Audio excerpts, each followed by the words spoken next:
All right.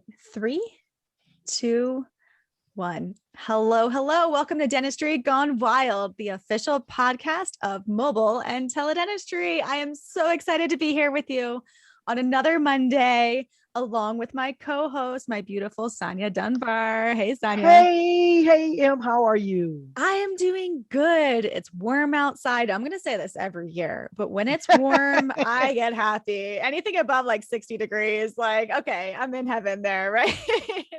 Well, listen, like I said yesterday, it was like 98 degrees here in Florida, so it's pretty toasty. But I I like it. that's the reason I moved from Michigan to Florida. Yeah. So I'm not complaining. But listen, today to our amazing audience, we have the perfect person on here for you today. Now, whether you're brick and mortar or you're mobile, this person, our guest, Mrs. Washington, is going to drop some nuggets to help each of us make some money. So, Miss Washington, tell us about what you do and welcome to our show today. Thank you, ladies. I'm so happy and blessed to be here today. I appreciate the invitation. My name is Sherrine Washington. I'm a master sales trainer and coach, and I work with high performance practices and train treatment coordinators and dentists how to close five-figure cases on the same day of the consultation, paid in full. That's what I'm known for. That's amazing.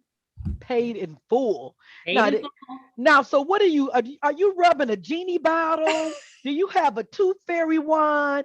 Because we all want to know how we can get stuff paid in full. But before you jump into that, Mrs. Washington, how did you get started doing this? Because you said you're the master at this. So I need to know how you became the master blaster. Okay? I did So say talk. that, didn't I? Yes, Uh, ma'am. yeah. So most people know me from my career at Clear Choice. I was one of their top producers there. I worked at Clear Choice, and I've sold over $30 million in dental implants. But, by far, I contribute my sales methodology, which is totally different from what I learned as Clear Choice. I was a cognitive behavioral therapist for 10 years. So I have a master's degree in social work. And so my sales process, my sales methodology, Real Talk Selling, truly teaches treatment coordinators and dentists how to tap into the mind of their patient, really peel back the layers of the onion, get to the core root of why patients are there. Because I'm a firm believer that a patient does not go into a dental office to take care of their treatment, to buy the actual treatment itself.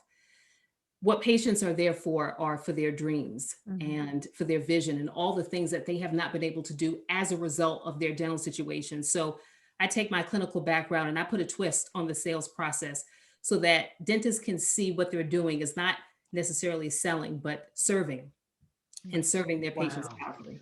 Mhm. Not selling, but serving. I like that. And what were you about to say? I love it. I think we've had conversations like this before, Sherrine, but I feel like in dentistry, there's two things that are going on. One, we've forgotten how to connect with the patient. But two, we're also afraid to sell to the patient. And so you bring these both together in one. And I I want to experience it actually. Like I might have to take your course or whatever you're offering because I want to know what makes you different from the other sales platforms and theories out there.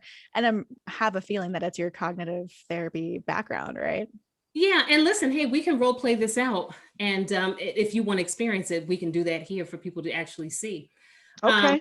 but one of the things that I think the first thing is we need to get out of the mindset as an industry that sales is a bad word Mhm. because it is not. Essentially, every business that is operated, we're in some type of sales capacity. So I think we need to get the idea out of our minds that sales means we're backing somebody into a corner and we're pushing them in there, we're pressuring them. When treatment coordinators and doctors take my online boot camp, what they ultimately find in due time is that when they tap into really what the patient is there for, they actually don't even have to ask patients to move forward. When they get to the end of the process, what patients will say is, what's the next step? Mhm. What do I do? Because we've uncovered all of the reasons why they should do it. The amount is just the amount. The treatment amount is just the treatment amount. when we really tap into what it is that they've missed out on life and all the vision and getting married and having children and being able to, kiss their spouse again for the first time in 20 years. That's how they spend 30, 40, 50, 60, $100,000, right? And so it's not about biting into an apple, eating a steak, eating corn on the cob at somebody's family reunion. No, we go far beyond that. And it takes time. And so any doctor who works with me has to be willing to revamp their process, slow things down, because we're always in a rush, right? Slow things down and listen with the intent to understand. That's amazing. Now, tell me this, is sales and marketing the same thing?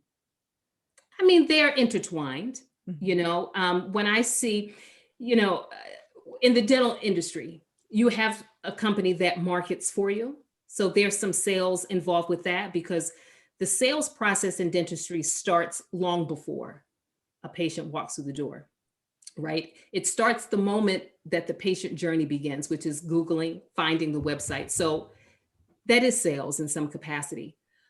But where most dental offices fall short is really embracing patients and seizing the opportunity to get patients at first substantial contact, which is when they call the office. Hmm. And so I train front office coordinators or treatment coordinators if they're answering the phone, because many of them wear multiple hats, how to slow things down, to ask questions such as, especially when we're hearing that it might be a 5-figure treatment, we've got to treat that patient differently. The level of sophistication in having a conversation when we believe it's going to be $10,000 or more has to be different in comparison to how our competitors do it. So I teach them how to listen for certain nuances, certain things that they say, and to be willing to go deep, to slow down, and to ask those questions to make sure that if we hear that there's a significant other, so that we can minimize the chances of hearing, I need to go home and think about it, that there's verbiage that we say to someone, is there a decision maker, or is there a significant other that's going to be helping you with this? Here's what I recommend. We need to have that, your spouse there, right? So it's making sure that we break all barriers so that we can minimize those objections at the very end of the process. That's good. That's really good. Now, Sherrine, you and I and Melissa have spoken about this before, because we are the National Mobile and Teledentistry platform here. We're Dentistry Gone Wild. So I want to kind of swipe this around to mobile dentistry a little bit. Yeah. How can the mobile clinician that's maybe going to someone's home or going to someone's place of work and doing like corporate mobile dentistry, how can they incorporate that into the program, or does it fit? It's because you said you have to slow it down. Oftentimes when we're mobile, we're kind of moving fast. So this, if you could give us, draw a picture for us with that. Yeah. So that's an interesting question, because I actually thought about that. So when I work with the practice, before we even jump into role playing and figuring out skills and handling objections and how to close, I take a holistic approach, because a lot of missed opportunities and blind spots exist within the actual location, the practice, how we take patients, where are we moving patients? Are we taking patients from the front, then moving them to this chair, then moving them back there? Are we moving patients more than 3 times? Because if we're moving patients more than 3 times, that could actually hurt our close rate. Is our consultation room set up so that it is patient centric? Okay, where it speaks to the patient? Or do we have a bunch of diplomas and credentials on the wall instead of something that's motivational, right? And so when I think about mobile dentistry, the setting I think is going to be really important, because I believe we're going to be limited on space. So I do what's called a consultation room makeover with all my clients. And I say, that. yeah, if I'm not there, I need you to do it. Take your phone. Let me see how your office is set up. And usually the chair placement is off. We don't have anything that speaks to dreams or anything motivational on the wall. We fail to light a candle. So I'd be, in a mobile setting, I think it's even more important. When patients are coming into the mobile unit or the vehicle, where are they talking about treatment? How is that area set up? Is it in a private enough area that you can have a robust financial conversation and dig deep? So I think if price points are over, if they're 5 figures, I would say we got to make sure that even regardless of how big or small it is, that we set up an area that is conducive for patients to feel comfortable to talk about what they don't typically want to talk about, which is money. Mm-hmm. Right. And were you going to say something? I was going to say, then for the mobile clinician, if they don't have that time, that would probably be something they would probably need to do over Zoom.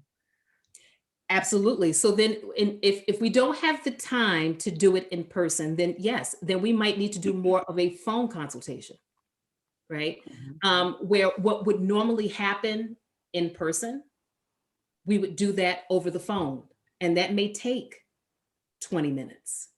And not 20 minutes of just talking investment, but 20 minutes of getting to know the person, breaking barriers, really figuring out what the patient is hoping for. Because I do believe patients do know what they want. We just fail to present treatment that's representative of what they want and what they can afford. Yeah. So we may have to have that conversation over the phone, establish some rapport, improve and increase the probability that they will show up and be ready to move forward, so that when they come in, it's almost like they're looking for that provider. Oh, was that, did I talk to you? You were the one that told me about your kid. Yeah.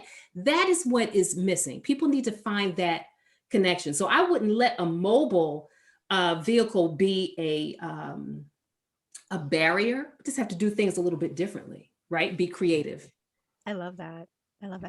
There have been so many dental practices, whether mobile or fixed, that I have worked in, where the setup is usually, okay, you figure out what the patient needs while they're in the chair.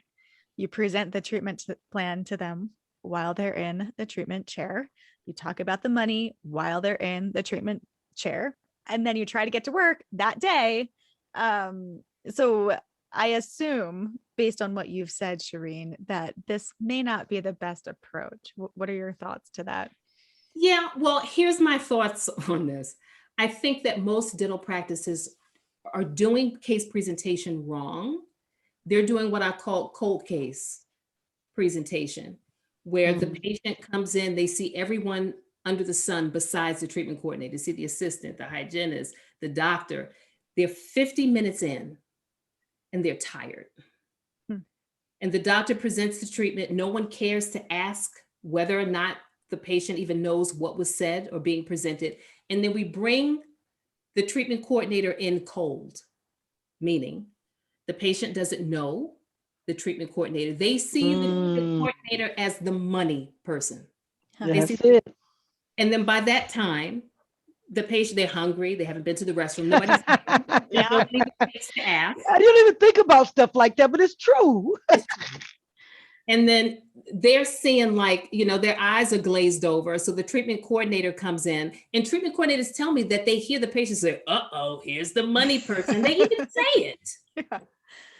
The treatment coordinator comes in with the piece of paper, because I train treatment coordinators to present treatment with no paper, nothing in hand. They show the paper, and what happens when you look at a piece of paper? You're not even listening. All the way down to the bottom. Yes, all you're doing now is what? 20,000? What? Like, I don't even hear anything. And then the patient says, I need to, those deadly words, I need to go home and think about it. Well, wouldn't you want to go home and think about it if you've been there for an hour and you're tired and you're hungry and you're thirsty and somebody just told you an amount that you can't even wrap your mind? We're doing it wrong. Or, this is even worse, the doctor finishes, they go get the treatment coordinator, they take the patient out of the room to walk down a hallway to a consult room, and the patient has their jacket and their purse. They ready to go. Which means what? I'm done. And then we wonder why we can't close. So even that is a blind spot. That is. I never thought major about blind that. spot. Yeah, it's a major blind. As you're speaking these things, I'm like, well, yeah, duh. But It so doesn't make sense. why don't we think It about makes sense. as practice owners, why don't we think about these things? Yeah. I always joke about one of my clients. This is Sherrine. I can't close anything. I can't close cases. And so he took me around with his phone. I said, show me the patient is coming from there. And then where are you taking him? So he has the phone and we're walking down the hallway. I said, stop right there. And I'm looking, the consult room is right before a big exit sign. I'm gonna run for the exit. Yeah, I said, you can't present treatment in there. This is why. I said, the person's ready to go. Oh my You goodness. got to move your room. The next week, he collected 70,000 in revenue. No. Just because, just the logistics of where he was moving a patient was all off. It was off, yeah. You know? Mhm.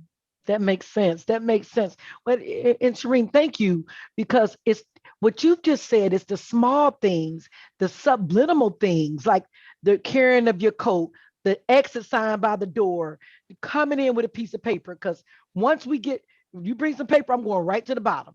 And I'm gonna see it, and everything else you sound like Charlie Brown. Want. That's it. Like the delts on Charlie Brown. You Yeah. know, you never heard the delts. They were just like want. So I'm not even hearing you. I'm talking about that's more than a mortgage to some people. So they're like, I can't do this.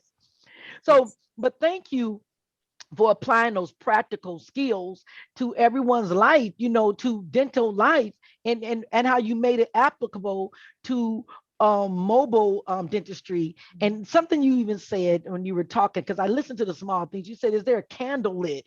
Is there inspirational quotes on the wall? All of that make people think, well, listen, all my life, I've been wanting to get my mouth fixed. And so I'm feeling warm and fuzzy with the candle.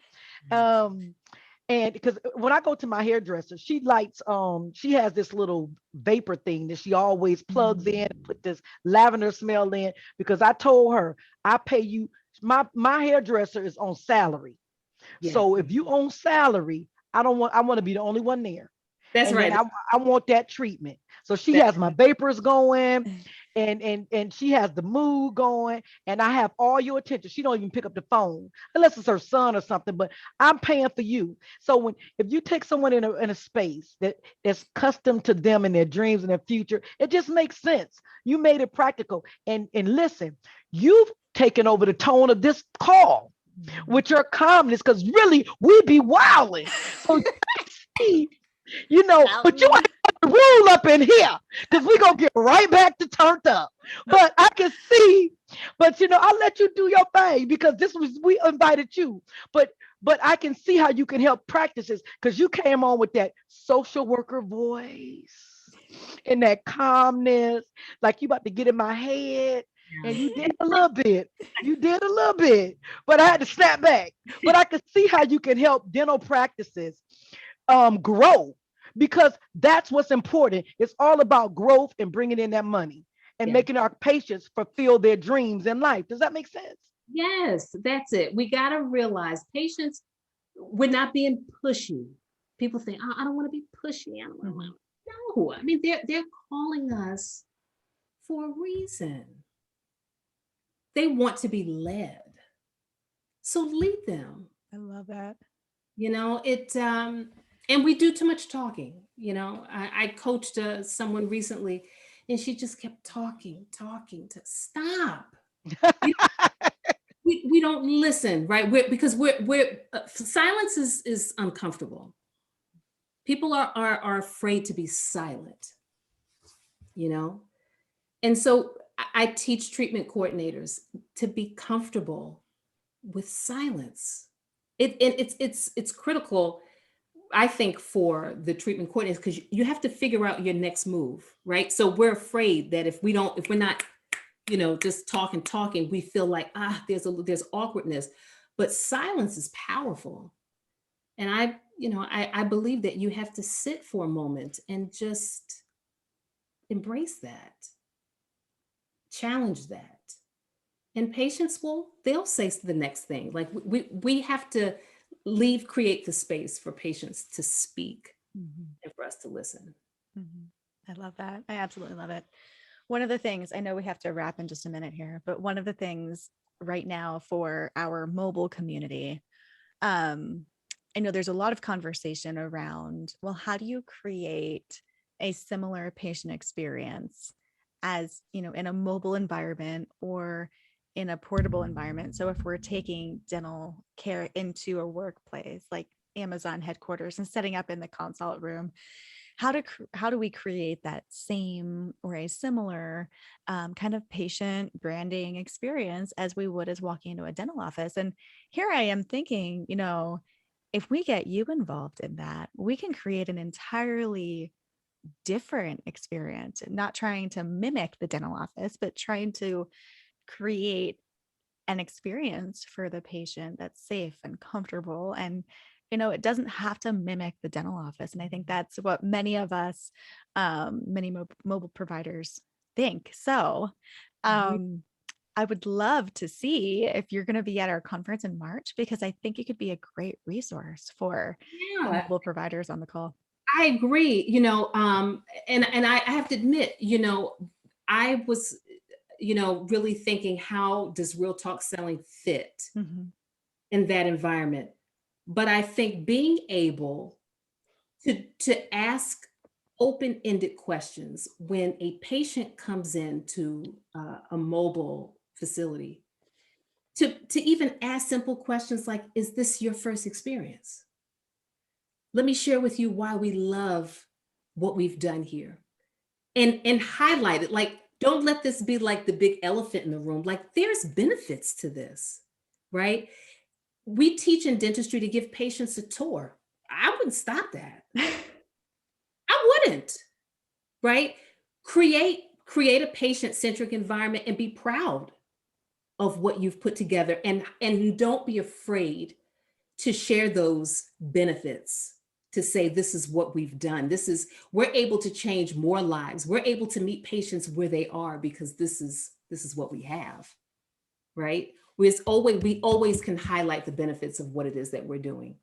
And maybe we're not talking about it enough. If someone has a mobile dentistry practice, are we talking about it enough? Are we confident enough with what we've put together? Mm, Right? love that.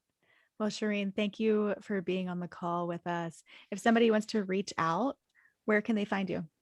Yep. So they can go right to my website, which is realtalkselling.com. I'm also on LinkedIn. I'm getting myself together on Facebook. I don't have time to do all social media.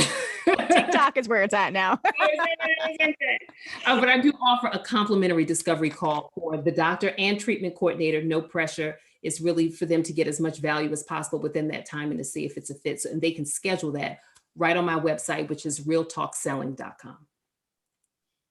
Thank you so much, Sherrine, for being here. And listen, thank you to all of our listeners on today. Thank you for joining us today on Dentistry Going Wild.